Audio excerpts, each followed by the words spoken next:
Bonjour, cinquième volet de notre formation sur l'alimentation physiologique et plus cinquième volet de notre chemin vers une alimentation physiologique, parce qu'il ne s'agit pas, vous l'avez compris, de calquer un modèle idéologique, mais il s'agit de comprendre exactement. Et aujourd'hui, ce que je vais vous partager va nous donner des clés très précises pour comprendre comment orienter nos choix en matière d'alimentation.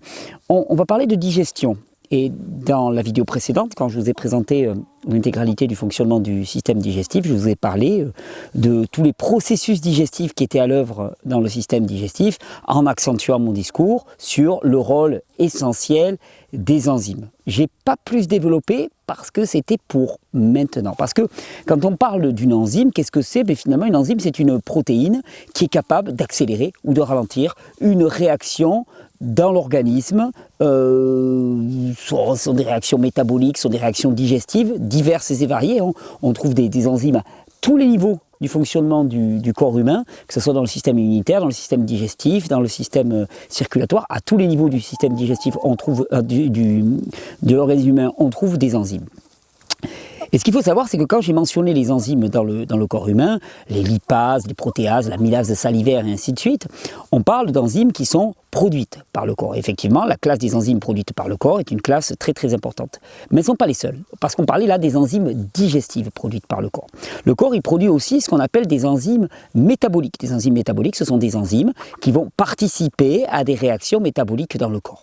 D'accord ? Ça, c'est tout ce que produit le corps. Mais les enzymes, il peut en arriver d'autres origines. C'est ce qu'on va appeler les enzymes exogènes. Et en particulier, aujourd'hui, je vais vous parler des enzymes qui sont produites, qui se trouvent naturellement dans les produits que nous allons consommer, les fruits, les légumes en particulier, mais dans tous les produits que nous allons consommer, et dans quelles conditions nous pouvons trouver des enzymes dans ces produits que nous allons consommer, et puis les enzymes qui sont produites par le microbiote en tant que tel. Alors vous allez me dire, ouais, le microbiote, c'est comme si c'était nous. Oui, c'est nous, sauf que le microbiote, je vous rappelle à la distinction que j'ai faite très clairement, le microbiote, il est à l'extérieur de nous. C'est-à-dire que le microbiote, il est sur la peau, il est sur les parois du système digestif, il n'est pas à l'intérieur de nous. Et ce microbiote, on a trop souvent tendance à le considérer comme extérieur à nous. Donc on va considérer toutes ces enzymes exogènes, les conditions dans lesquelles nous pouvons en profiter et ce qu'ils peuvent nous apporter.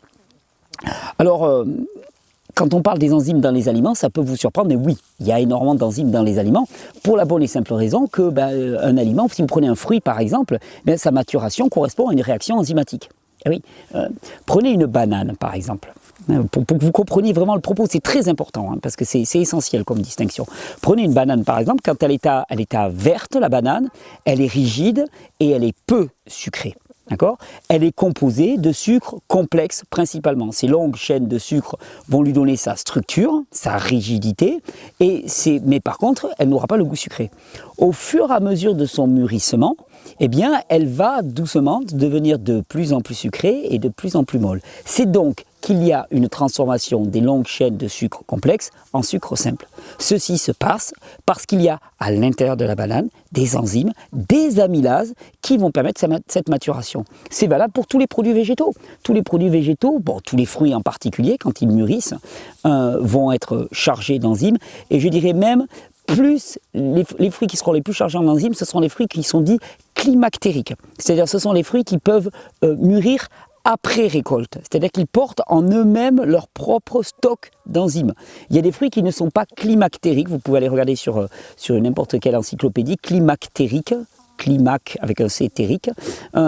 De mémoire, la fraise n'est pas climactérique, la cerise n'est pas climactérique, c'est-à-dire que si vous la récoltez et qu'elle n'est pas mûre, elle ne mûrira pas, à l'inverse de la banane par exemple, qui est l'exemple parfait du fruit climactérique qui porte en elle-même donc une grande dose d'enzymes. La mangue aussi est un fruit climactérique par exemple. Et donc oui, alors ça, je vais vous donner un exemple, des fruits qui peuvent maturer par eux-mêmes, donc qui contiennent des amylases, et tous les fruits qui sont climactériques contiennent des amylases, mais il y a des fruits qui contiennent bien d'autres enzymes, par exemple des protéases. L'ananas contient une enzyme qui est dite protéolytique. Protéolytique, ça veut dire qu'elle va permettre la digestion des protéines, qu'on appelle la bromélaïne. D'ailleurs, cette enzyme qui est à la fois une enzyme digestive et une enzyme métabolique, est extrêmement renommée puisqu'on a mis en avant la consommation de bromélaïne sous forme concentrée pour lutter contre des pathologies de type cancer et ainsi de suite. Donc la bromélaïne est une enzyme métabolique très très utilisée.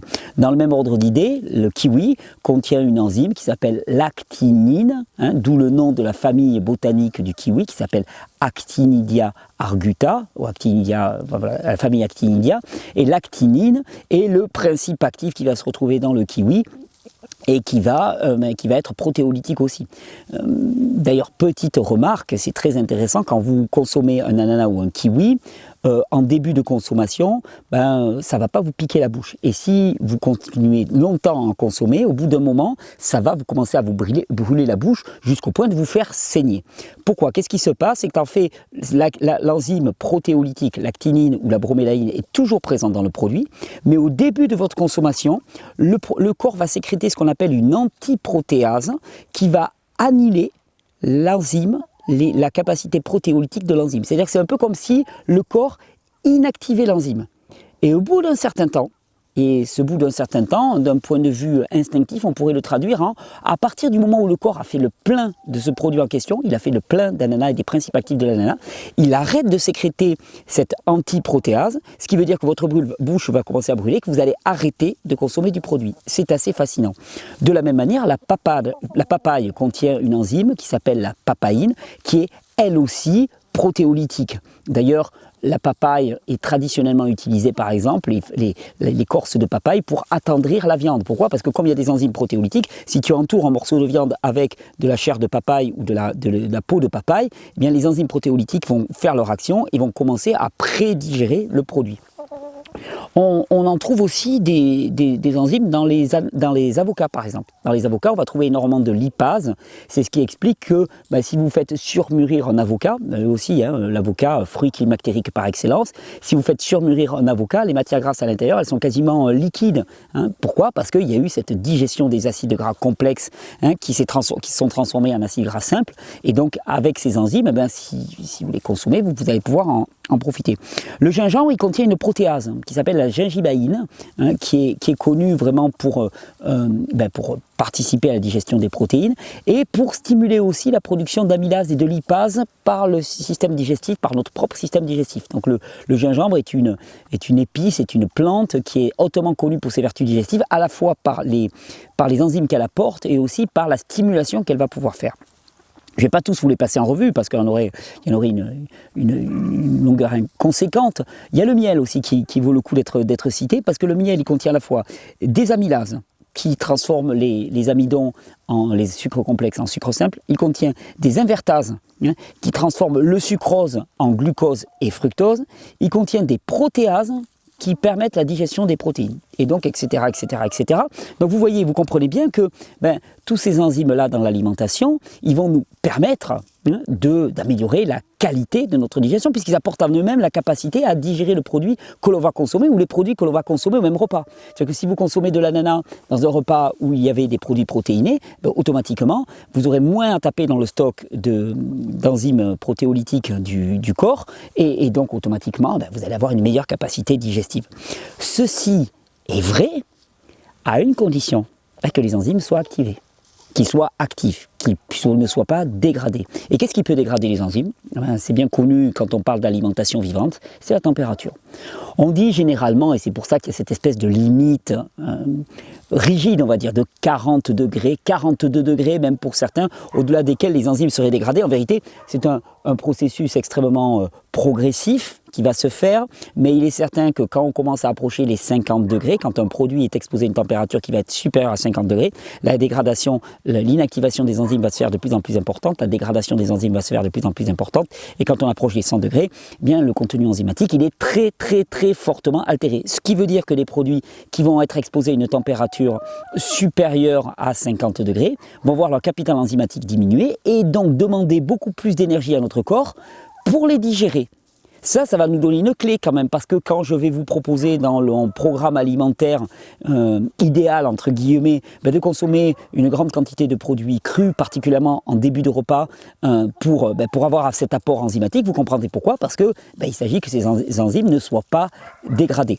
Et c'est très important, parce que quand on pense en termes de digestion, souvent les gens vont me dire, voilà, j'ai des problèmes digestifs, je vais prendre des enzymes digestifs, parce qu'on vend des enzymes digestifs en petites bouteilles. Non mais est-ce que tu as déjà réfléchi à la nature et à la qualité de ton alimentation pour avoir quelque chose qui t'apporte un capital enzymatique suffisant pour que tu n'aies pas besoin de ces enzymes exogènes? D'ailleurs, souvent quand on prend des enzymes exogènes, on va prendre par exemple la bromélaïne. La bromélaïne, on la trouve dans l'ananas, autant consommer de la bromélaïne, ou autant consommer des kiwis, autant consommer de la papaye, ici on en a, mais en local, autant consommer des kiwis, et on a toutes les enzymes protéolytiques que l'on veut. Alors déjà, nous voyons que la question de la digestion ne se résume pas à la capacité propre du corps, mais aussi au type de produit que nous allons choisir et à leur degré de transformation. Moins un produit est transformé, plus il contiendra d'enzymes en lui-même, d'enzymes actifs en lui-même, plus il sera facile à digérer, plus il économisera notre énergie digestive, plus il sera assimilé par le corps et plus il nous nourrira. Donc là, on a une vraie clé importante, et cette question des enzymes est quelque chose qui est très souvent mise en avant par les promoteurs d'une alimentation plus crue et de qualité, parce que il y a ce capital enzymatique qui va résoudre énormément de problématiques. Il y a un autre élément sur lequel il faut que nous portions notre attention, c'est la question du microbiote. Un microbiote intestinal, je vous en ai déjà parlé, c'est l'ensemble des bactéries, champignons, levures, virus, on parlerait de virobiote, mais c'est les virus aussi, les archées aussi, qui sont une famille très très à part, qui vivent à la surface des lignes de démarcation entre l'extérieur et l'intérieur de notre organisme, des muqueuses de notre organisme. Donc il y en a qui vivent à la surface de notre peau, à la surface de nos bronches, à la surface de notre cavité buccale, à la surface de notre cavité nasale, et bien sûr à la surface de notre tube digestif, puisque ce qui est le tube digestif reste le milieu extérieur, je l'ai déjà expliqué en long et en large dans mes vidéos, et pour passer dans le milieu intérieur, il faudra passer cette population microbienne qu'on appelle le microbiote intestinal. Le microbiote intestinal, on a découvert vraiment son importance incroyable en termes de santé, au sens où il est une signature unique de l'état de l'individu à un instant donné. C'est-à-dire qu'il n'y a pas deux microbiotes qui seront équivalents d'un individu à l'autre. On va trouver des grandes familles qu'on va trouver généralement, mais il n'y aura pas deux microbiotes équivalents. Et on sait maintenant que ce microbiote, il est responsable d'énormément de fonctions, en particulier une fonction qui est dite immunitaire. C'est, on va dire, 90, 95, voire 100% de notre fonction immunitaire qui est d'abord et avant tout réalisée par ce microbiote. C'est-à-dire que c'est lui qui va sélectionner dans notre tube digestif ce qui est susceptible de passer à l'intérieur et ce qui ne doit pas passer à l'intérieur. On lui connaît aussi un rôle de synthèse. La plupart des vitamines du groupe B, par exemple, sont synthétisées par des bactéries à l'intérieur même de nos intestins. C'est-à-dire que nous n'avons pas besoin d'en consommer tant que ça. Et quand on est en déficit de vitamines, il faudrait d'abord se demander dans quel état est notre microbiote intestinal. Il y a un rôle qu'on ne lui connaît pas, ou qu'on lui connaît peu, ou qu'on cite peu, c'est le rôle en termes de digestion. Quand on parle d'un microbiote intestinal, il faut bien comprendre que ce qui va caractériser un microbiote intestinal, c'est sa diversité et sa quantité. C'est deux paramètres. Et d'ailleurs, je cite souvent dans mes formations une expérience qui a été faite. C'est une équipe américaine qui avait monté un projet qui s'appelait le Human Gut Project, le projet des intestins humains, et qui sont allés voir des populations à travers le monde en essayant de corréler la richesse et la diversité de leur microbiote intestinal avec les symptomatologies qu'ils pouvaient développer. Et ils ont pris une population américaine moyenne présentant énormément de maladies de civilisation, hypertension, diabète, obésité, cancer, maladies auto-immunes, allergies, en veux-tu, en voilà. Et ils se rendent compte qu'en termes de diversité comme en termes... Tiens-toi, hop, il y a les poules qui viennent dire bonjour. En termes de diversité comme en termes de quantité, eh bien, ils sont extrêmement bas. Et à l'inverse, ils vont voir des populations de chasseurs-cueilleurs, les derniers chasseurs-cueilleurs dans le centre de l'Afrique, et ils vont trouver des personnes qui ont aucune maladie de civilisation, pas de diabète, pas de troubles psychiatriques, pas de dépression, pas d'allergie, pas de maladie auto-immune, pas de cancer.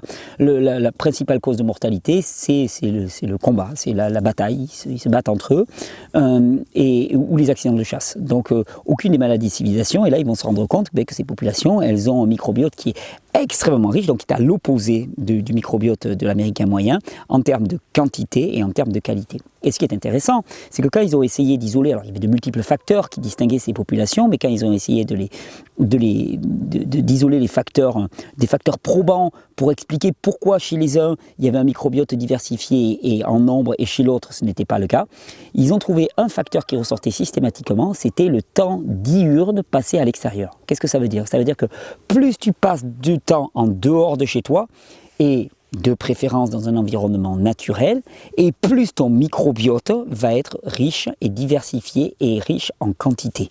Ils se rendaient compte par exemple qu'un Américain moyen passe 95% du temps de sa journée à l'intérieur de sa maison, alors que les chasseurs-cueilleurs passaient 95% de leur temps dehors, les pieds dans la terre, au contact des arbres, au contact de la nature. Et que ça, c'était un facteur essentiel dans le développement d'un microbiote riche et varié. Ils se sont rendus compte aussi, par exemple, que la présence d'un animal domestique était vraiment extrêmement favorable en termes de richesse et de diversité du microbiote. Ils ont appelé ça « the farm effect », l'effet de la ferme. C'est-à-dire que plus vous vivez au contact avec des animaux, dans un environnement dans lequel, au niveau bactérien, au niveau champignon, au niveau microbien, ça va être important, et plus vous avez un microbiote qui est riche et varié, et moins vous allez développer des phénomènes d'allergie, des phénomènes auto-immunes, et ainsi de suite.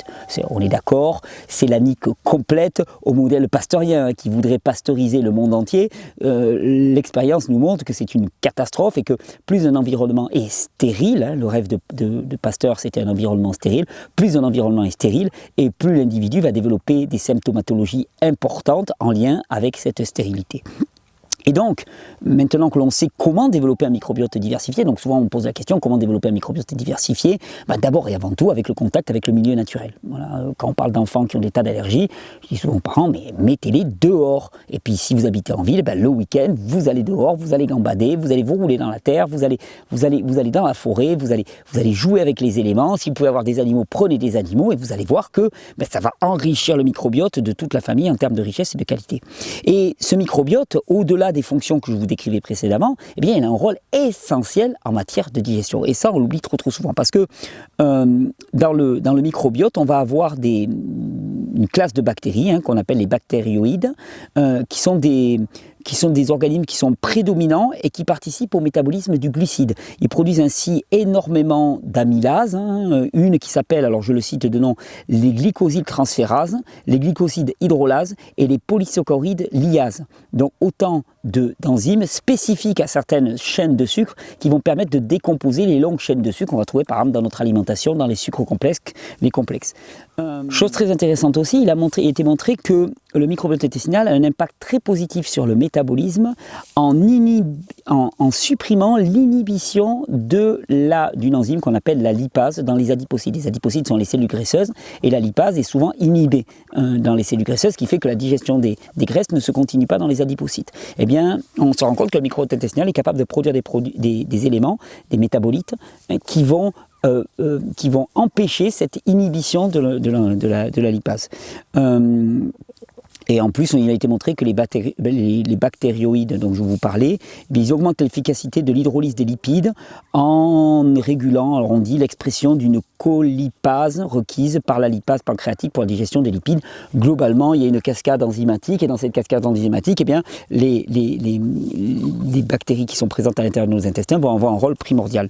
Il a aussi, le microbiote intestinal, toute une machinerie pour la métabolisation des protéines, avec des peptidases, des protéinoases microbiennes qui fonctionnent souvent en tandem avec les peptidases ou les protéinases qui sont d'origine humaine. C'est-à-dire que par exemple la pepsine dans l'estomac, qui est une enzyme protéolytique, va être accompagnée, va être soutenue dans son travail par des peptidases qui vont être produites directement par les microbes du système microbien intestinal. On a même montré que le microbiote intestinal humain est également très impliqué dans la dégradation de divers polyphénols. Alors, les polyphénols, c'est des produits qui sont présents dans tous les éléments végétaux, qui sont des éléments protecteurs pour les végétaux, contre l'oxydation, contre les radicaux libres, et qui jouent ce même rôle dans le corps humain. On parle toujours des polyphénols qu'il y a dans les fruits. Le raisin, par exemple, il y a un polyphénol qui s'appelle le resveratrol. Et le resveratrol, il y a même des gens qui se supplémentent lourdement en resveratrol dans les cas de cancer. On s'est rendu compte que c'était un antioxydant, qu'il évitait l'attaque par les radicaux libres. Et ça fait partie des polyphénols. Et on se rend compte que finalement, ces polyphénols, pour être biodisponibles, pour que le corps puisse les utiliser, eh bien, il va falloir la présence de métabolites produits par les microbes de notre système digestif en particulier, pour permettre qu'ils soient métabolisés et assimilés.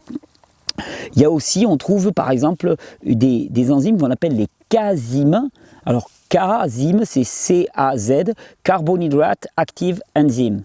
Donc ce sont des enzymes qui sont actives sur ce qu'on appelle les carbohydrates en anglais, donc c'est les hydrates de carbone, c'est les sucres complexes. Et il y a des enzymes qu'on appelle aussi les métalloenzymes qui sont très très intéressants parce qu'ils vont jouer un rôle extrêmement large, tant sur le plan métabolique, parce qu'ils vont servir à la détoxification de ce qu'on appelle les xénobiotiques. Les xénobiotiques, ce sont les polluants environnementaux dans notre alimentation.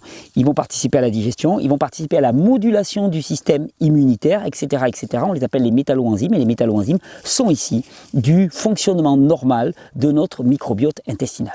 Donc vous l'avez compris, quand il s'agit de parler de digestion, eh bien, il ne s'agit pas simplement de la digestion produite par les enzymes, produite par le pancréas, par l'estomac ou par la bouche.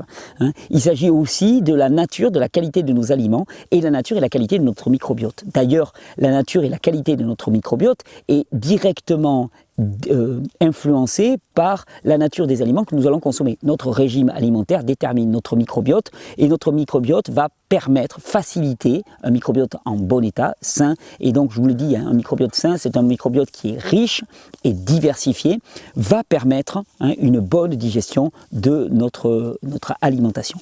Donc, quand on va réfléchir en termes d'alimentation, dans les vidéos suivantes, quand on va essayer de dresser un portrait type d'une alimentation de qualité, eh bien, on va avoir du mal à faire l'impasse sur les produits crus. Et c'est l'une des raisons importantes, parmi tant d'autres, on le verra, pour lesquelles j'abonde toujours dans le sens d'une consommation de produits crus de qualité, poussés sur des sols biologiques, pas avec des pesticides, effectivement, parce que les pesticides vont directement impacter la richesse et la diversité de notre microbiote intestinal, donc nos fonctions digestives, et que ça doit être le socle essentiel de notre alimentation. Pourquoi ? Parce que des enzymes, on en a partout dans le corps, qui participent à toutes les réactions métaboliques du corps, que sans enzymes, il n'y a pas de vie. Il n'y a pas de réaction chimique dans le corps qui ne demande un soutien enzymatique. Et donc, se supplémenter au quotidien en enzymes par une alimentation de qualité, et non pas par des petites gélules qu'on va acheter dans les magasins de phytopharmacie, eh bien, c'est certainement la meilleure des options en termes d'alimentation. Je vous donne rendez-vous dans le prochain volet. On va aborder l'alimentation d'un point de vue pratico-pratique. On va affiner encore notre choix d'une alimentation adaptée à l'être humain. Mais n'oubliez pas déjà, les produits crus qui n'ont pas été élevés à une température supérieure à 50 degrés vous apportent un capital enzymatique essentiel, que ce soit sur le plan digestif ou que ce soit sur le plan métabolique. En termes de capital santé, c'est un grand pas en avant.